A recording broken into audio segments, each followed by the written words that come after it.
Hello everyone, Hindi साहित्य one liner class में series में आज हमारी क्लास है 3 नंबर की। इससे पहले मैं 2 क्लासेस करवा चुकी हूँ और प्लेलिस्ट में आपको ये सभी क्लासेस मिल भी जाएंगी। प्रेम सागर के सबसे पहले हम वन लाइनर क्लास क्वेश्चन पढ़ रहे हैं। तो पूरी वीडियो जरूर देख लेना। जो भी यूथ पब्लिकेशन या जो भी क्वेश्चन आपके आज तक पूछे गए हैं वो सब मैंने वन लाइनर में डाल दिए हैं। तो इम्पोर्टेंट क्वेश्चन है सभी, जरूर देख लेना पूरी क्लास। प्रेम सागर के लेखक कौन है? तो ये है लल्लू लाल, जो कि 1810 ईस्वी में लिखा गया ये ग्रंथ है। लल्लू लाल आप जानते हैं फोर्ट विलियम कॉलेज जिसकी स्थापना हुई थी 1800 ईस्वी में, फोर्ट विलियम कॉलेज की कलकत्ता के अंदर। उसमें ये भाषा मुंशी थे लल्लू लाल जी, और इन्होंने 1810 में ये ग्रंथ लिखा था। पद्मावत को प्रतीकात्मक काव्य किसने कहा है? तो ये डॉक्टर शंभूनाथ सिंह जी ने कहा है पद्मावत को। पद्मावत आप जानते ही हैं किसकी है, जायसी की रचना है, जो कि 1940 ईस्वी में प्रकाशित हुई थी।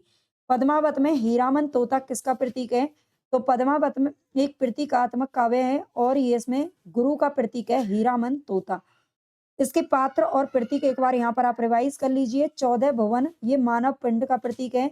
चित्तौड़ शरीर का प्रतीक है। रत्नसेन मन का प्रतीक है। सिंगल दीप हृदय, पद्मावती बुद्धि का प्रतीक है, और नागमती भोग विलास या फिर संसार का प्रतीक है। ठीक है, ये संसार का प्रतीक है, ये ध्यान रखना। आगे इसमें भक्ति काल के किस कवि को जातीय कवि का कहा जाता है? तो ये तुलसीदास को कहा जाता है। ठीक है, भक्ति काल का जो कवि हैं तुलसीदास, इनको जातीय कवि का नाम दिया गया है। अंग दर्पण किस कवि की रचना है? तो ये रसलीन की रचना है अंग दर्पण, जो कि रीति काल के कवि हैं। वृंद सतसई की विषय वस्तु क्या है? वृंद कवि का, जैसे बिहारी ने बिहारी सतसई लिखी है, वैसे ही वृंद कवि ने भी वृंद सतसई नाम से रचना की है, और जिसकी विषय वस्तु है नीति। ठीक है, नीति पर आधारित है ये। रीति मुक्त कवियों की विशेषता क्या है? रीति मुक्त कवियों की विशेषता क्या है? आप जानते हैं रीति सिद्ध, रीतिबद्ध और रीति मुक्त। रीति मुक्त में कौन कौन आते हैं? घनानंद, आलम, बोधा, ठाकुर, द्विजदेव, इनका नाम आता है। और रीति मुक्त कवियों की विशेषता थी स्वच्छंदतावादी। इन्होंने किसी भी मतलब किसी भी बंधन को स्वीकार नहीं किया, बल्कि इनके मन में जो कुछ भी आया वही लिख डाला। आत्म प्रधान और व्यक्ति परक इन्होंने रचनाएं की है। सांकेतिक और व्यंजना प्रधान, कल्पना और असाधारणता की प्रचुरता, भाव प्रधान अधिक और रूप प्रधान कम। ठीक है, भाव प्रधान अधिक ये कवि रहे हैं।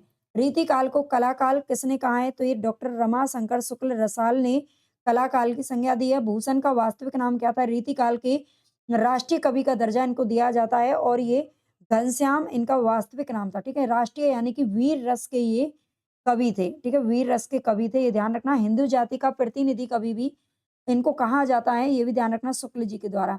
आचार्य रामचंद्र शुक्ल की दृष्टि में किस युग के लेखकों की दृष्टि व्याकरण के नियमों पर अच्छी तरह नहीं जमी थी? तो ये भारतेंदु युग के जो लेखक थे उनकी दृष्टि व्याकरण के, यानी कि व्याकरण पर इन्होंने इतना ध्यान नहीं दिया था। रचनाएं तो इस युग में बहुत सारी हुई थी, गद्य भी और पद्य भी, लेकिन इस समय व्याकरण की शुद्धता पर ध्यान नहीं दिया गया था। ये जो शुद्धता पर ध्यान दिया गया था वो दिया गया था द्विवेदी युग में जाकर के 1900 के बाद में।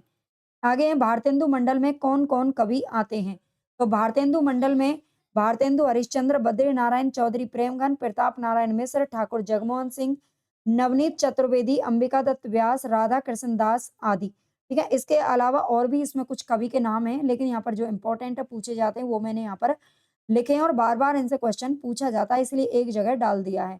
गोल्ड स्मिथ की कृति है ट्रेवलर का अनुवाद, ये किसने किया है? गोल्ड स्मिथ की कृति ट्रेवलर का अनुवाद ये किया है श्रीधर पाठक ने। ठीक है, और ये किस नाम से किया है? तो ये किया है श्रांत पथिक। श्रांत पथिक नाम से किया है, ये भी ध्यान रखना, श्रांत पथिक। आगे है भारतेंदु युग का कौन सा कवि है जो पुष्टि मार्ग में दीक्षित था? तो ये भारतेंदु हरिश्चंद्र जी थे, जो कि पुष्टि मार्ग में दीक्षित हैं। पुष्टि मार्ग किसका है? तो ये बल्लभाचार्य का, बल्लभाचार्य जो कि किसके थे? ये सूरदास के गुरु का नाम था बल्लभाचार्य, इन्होंने ही पुष्टि मार्ग की स्थापना की थी।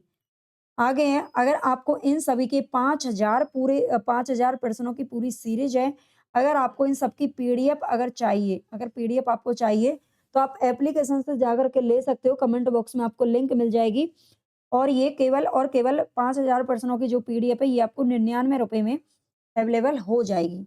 वैदेही वनवास, चोखे चौपदे, चुभते चौपदे, रसिक रहस्य, कृष्ण शतक, मर्म स्पर्श, पारिजात, रस कलश, ये सभी ग्रंथ किसके द्वारा लिखे गए हैं? तो अयोध्या सिंह उपाध्याय के द्वारा लिखे गए हैं।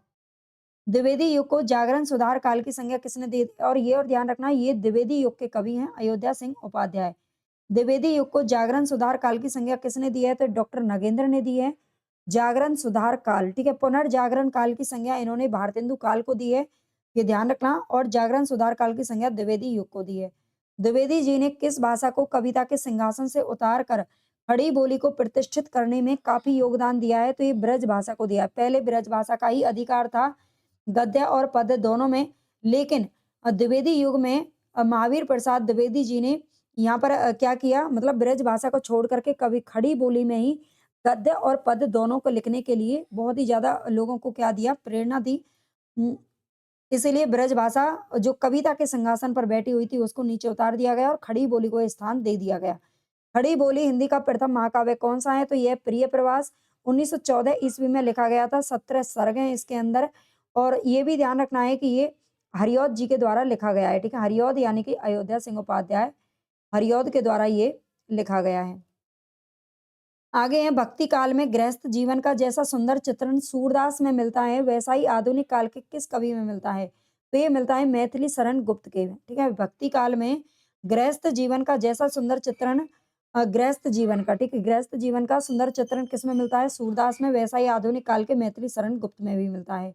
साकेत महाकाव्य में कितने सर्ग हैं? तो 12 सर्ग है साकेत महाकाव्य में। ये 1931 ईस्वी में प्रकाशित हुआ था और ये मैथिली शरण गुप्त जी के द्वारा लिखा गया महाकाव्य है, ठीक है। मैथिली शरण गुप्त जी ने लिखा है।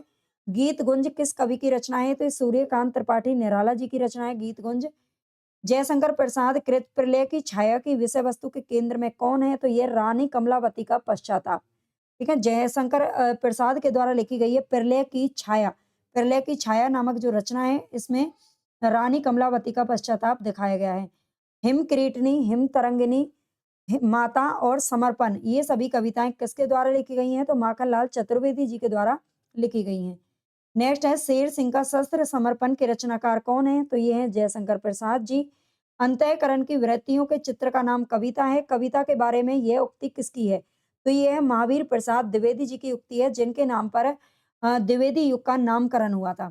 कविता तो कवि की आत्मा का आलोक है, उसके हृदय का रस है, जो बाहर की वस्तु का अवलंब लेकर फूट पड़ती है। ये कथन किसका है? तो ये जो कथन है वो है रामधारी सिंह दिनकर जी का। कवियों की उर्मिला विषयक उदासीनता निबंध के लेखक कौन है? तो ये महावीर प्रसाद द्विवेदी। ये निबंध किसने लिखा है? कवियों की उर्मिला विषयक उदासीनता। चितवन की छां 1953 ईस्वी में लिखा गया निबंध संग्रह है। इसके रचयिता कौन है? तो यह विद्यानिवास मिश्र। नेक्स्ट हमारा क्वेश्चन है, रांगे राघव कौन सा उपन्यास रांगे राघव का कौन सा उपन्यास कर्नट कबीलों के जीवन यथार्थ के विविध पक्षों पर आधारित है? तो ये कब तक पुकारूं 1957 ईस्वी में ही प्रकाशित हुआ था। हास उपन्यास के लेखक कौन है? तो ये संजीव।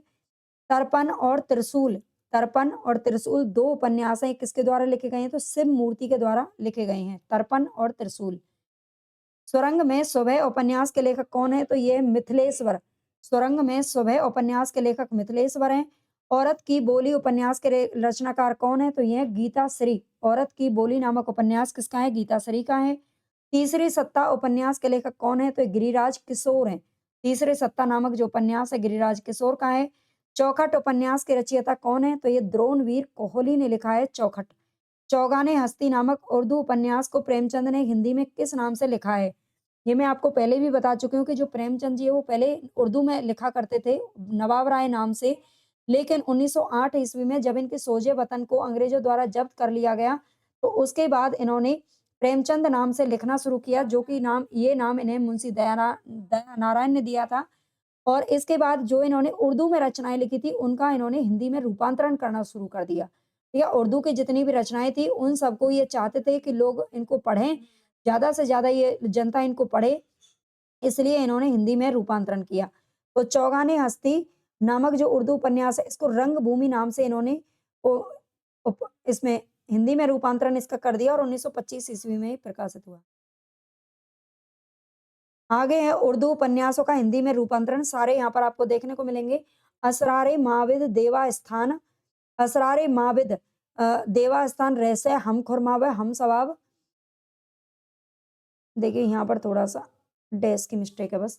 असरारे माविद को किस नाम से किया गया था? तो देवास्थान रहस्य के नाम से किया गया था, ठीक है? ये हिंदी रूपांतरण है। हम खुरमा व हम सवाब नामक इन्होंने उर्दू में लिखा था और इसको हिंदी में नाम दिया था प्रेमा अर्थात 2 सखियों का विवाह। किसना को गबन नाम दिया गया, जलवा ए इसार वरदान, बाजारे हुस्न सेवा सदन, गोसाएँ आफियत प्रेमाश्रय, चौगाने हस्ती रंगभूमि का नाम इन्होंने दिया है। जबकि इसके अलावा बाद में इनके जो लिखे गए थे कायाकल्प नामक इन्होंने उपन्यास लिखा था, जो कि इनका प्रथम मौलिक उपन्यास है हिंदी का।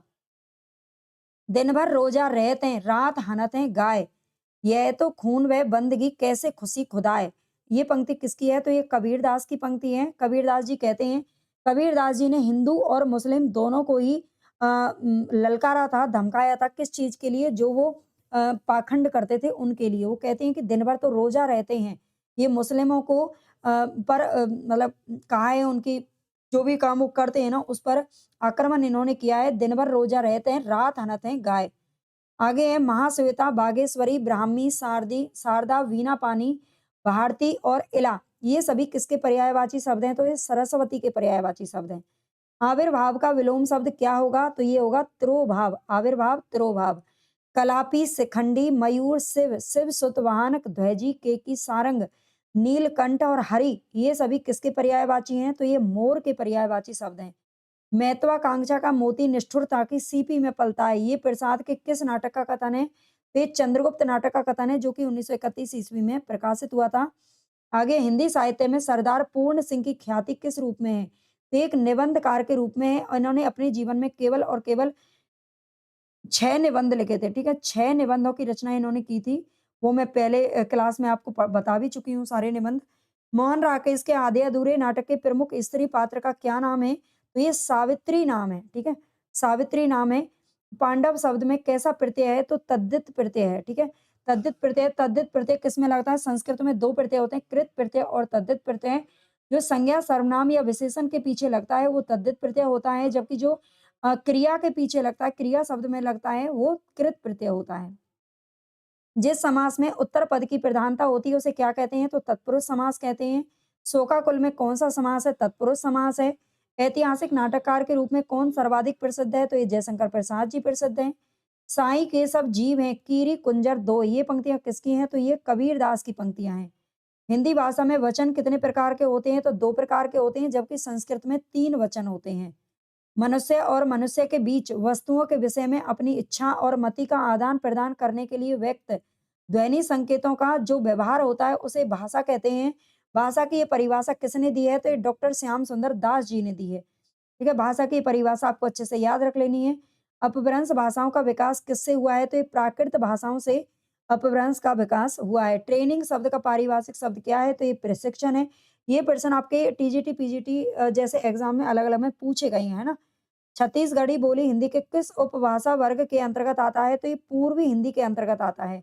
अवधी, बघेली और छत्तीसगढ़ी। अवधी, बघेली और छत्तीसगढ़ी, ये 3 बोलियां हैं जो कि पूर्वी हिंदी के अंतर्गत आती हैं। मुख कमल समीप सजेते, दो किसलय दल पुरैन के, इन पंक्तियों में कौन सा अलंकार है? तो ये रूपक अलंकार का उदाहरण है। अभिव्यंजनावाद के प्रवर्तक कौन है? तो ये क्रोचे साहब हैं। काव्य अलंकार संग्रह के रचनाकार कौन है? तो ये उद्भट हैं, जबकि काव्य अलंकार नामक जो ग्रंथ है वो भामा ने लिखा है। उड़ते चलो यात्रा वृतांत किसकी कृति है? तो ये रामरक्ष बेनीपुरी की है।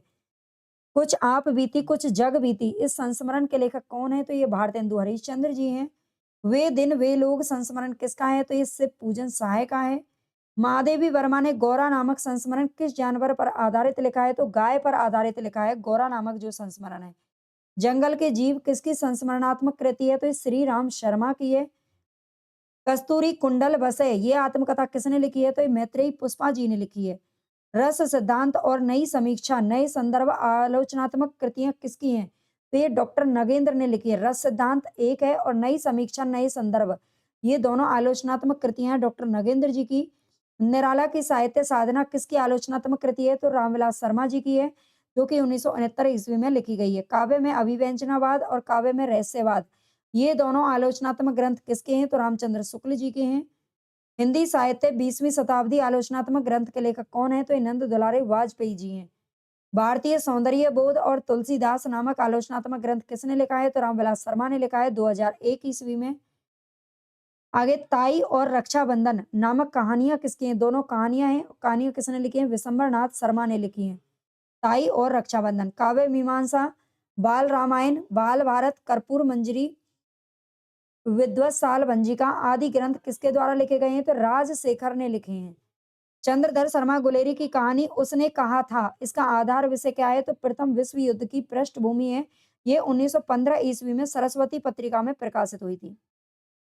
मृग और तृष्णा नामक कहानी किसकी है? तो ये हरि नारायण व्यास ने लिखी है मृग और तृष्णा। हिंदी की प्रथम कहानी लेखिका किसे स्वीकार किया जाता है? तो राजेंद्र बाला घोष को किया जाता है, जो कि बंग महिला के नाम से जानी जाती है। इन्होंने चंद्रदेव से मेरी बातें 1904 ईस्वी में इनकी छपी थी, जो कि प्रथम कहानी है। कबीर दास को भाषा का डिक्टेटर कहने वाले आचार्य कौन है? तो हजारी प्रसाद द्विवेदी जी हैं। आगे मुसलमान के अनुसार मुसलमान कबीर के गुरु को किसके रूप में मानते हैं? तो शेख तकी के रूप में मानते हैं। ठीक है, शेख तकी को कबीर का गुरु माना है मुसलमानों ने। हिंदी भक्ति काव्य का प्रथम क्रांतिकारी पुरस्कर्ता कबीर आई कथन किसका है? तो डॉक्टर बच्चन सिंह का है। हिंदी में भक्त साहित्य की परंपरा का परिवर्तन किसने किया है? तो संत नामदेव ने किया है, जो कि महाराष्ट्र के कवि हैं। आदिकाल को अत्यधिक विरोधी और व्याघातों का युग किसने कहा है? तो ये हजारी प्रसाद द्विवेदी जी ने कहा है। भक्ति का जो सोता दक्षिण की ओर से धीरे धीरे उत्तर भारत की ओर पहले से ही आ रहा था, उसे राजनीतिक परिवर्तन के कारण शून्य पड़ते हुए जनता के हृदय क्षेत्र में फैलने के लिए पूरा स्थान मिल गया। ये कथन किसका है? तो ये रामचंद्र शुक्ल जी का कथन है। मुल्ला दाऊद की चंदायन को लोर कथा के नाम से किसने पुकारा है? तो डॉक्टर माता प्रसाद गुप्त ने पुकारा है।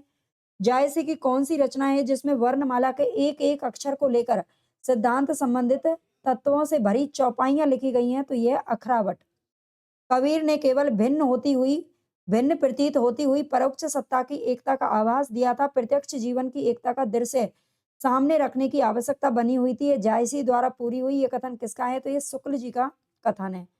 जायसी की पद्मावत को हिंदी में अपने ढंग की अकेली ट्रेजेडी कृति किसने कहा है? तो विजय देव नारायण शाही ने कहा है। तुलसी की कौन सी 5 लघु कृतियाँ हैं जिनको पंचरत्न का दर्जा दिया जाता है? तो पंचरत्न इनकी 5 रचनाएँ वैराग्य संदीपनी, रामलला, नेचु, जानकी मंगल, पार्वती मंगल और बरबैर रामायण। ठीक है? ये इनकी लघु कृतियों में आती हैं। तुलसीदास की प्रथम और अंतिम रचना किसे माना जाता है? तो क्रम से वैराग्य संदीपनी को प्रथम माना जाता है, जबकि कवितावली इनकी अंतिम रचना के रूप में जानी जाती है। तुलसीदास की कौन-कौन सी रचनाएँ जो ब्रज भाषा में लिखी गई हैं? तो वैराग्य संदीपनी, कृष्ण गीतावली, गीतावली, विनय पत्रिका, दोहावली और कवितावली। ये 6 रचनाएँ हैं जो इनकी ब्रज भाषा में लिखी गई हैं और 6 रचनाएँ इनकी अवधी भाषा में भी लिखी गई हैं। आगे रामचरितमानस के किस कांड को रामचरितमानस का हृदय स्थल कहा जाता है? तो ये अयोध्या कांड को कहा जाता है। तुलसीदास का संपूर्ण काव्य समन्वय की विराट चेष्टा ये कथन किसका है? तो हजारी प्रसाद द्विवेदी जी ने कहा है। तुलसीदास को उत्प्रेक्षा का बादशाह किसने कहा है? तो डॉक्टर उदय भानु सिंह ने कहा है। ओम जय जगदीश हरे की रचना किसने की है? श्रद्धाराम फिल्लौरी ने की है। हमारे मत में हिंदू और उर्दू दो बोली न्यारी-न्यारी हैं। हिंदी के इस देश के हिंदू बोलते हैं और उर्दू यहाँ के मुसलमान और पारसी पढ़े हुए हिंदुओं की बोलचाल है। ये कथन किसका है? तो राजा लक्ष्मण सिंह का ये कथन है। भारतेंदु हरिश्चंद्र के गुरु कौन थे? तो राजा शिव प्रसाद सितारे हिंद हैं। भारतेंदु हरिश्चंद्र को भारतेंदु की उपाधि किसने और कब दी थी? तो 1880 ईस्वी में इनको ये उपाधि दी गई थी। काशी के पंडित रघुनाथ ने दी थी। ठीक है, काशी के पंडित रघुनाथ ने दी थी। भारतेंदु जी के किस नाटक में काशी के धर्मा आडंबर का छाया चित्र मिलता है? तो प्रेम जोगिनी में मिलता है। भारतेंदु जी का कौन सा नाटक है जो अधूरा रह गया था और जिसे राधा कृष्ण दास ने पूरा किया था? तो ये था सती प्रताप। हिंदी भाषा का पहला मौलिक राजनीतिक नाटक कौन-सा है? तो ये है भारत दुर्दशा, जो कि भारतेंदु हरिश्चंद्र के द्वारा लिखा गया और ये लिखा गया 1880 ईस्वी में। मौलिक राजनीतिक नाटक है ये, ठीक है? तो यहाँ तक आज के लिए इतना ही काफ़ी है, काफ़ी सारे प्रश्न हमारे हो चुके हैं। ज़्यादा से ज़्यादा आप सपोर्ट करेंगे तो ज़्यादा से ज़्यादा प्रश्न आपको यहाँ पर करवा दिए जाएँगे। 5000 प्रश्नों की सीरीज़ है। आप एप्लीकेशन से इसकी पीडीएफ भी ले सकते हैं। 5000 प्रश्न है इसमें, है ना? सारी पीडीएफ मैं टेलीग्राम पर नहीं दे सकती, लेकिन यहाँ पर आप ले सकते हो एप्लीकेशन से, ठीक है?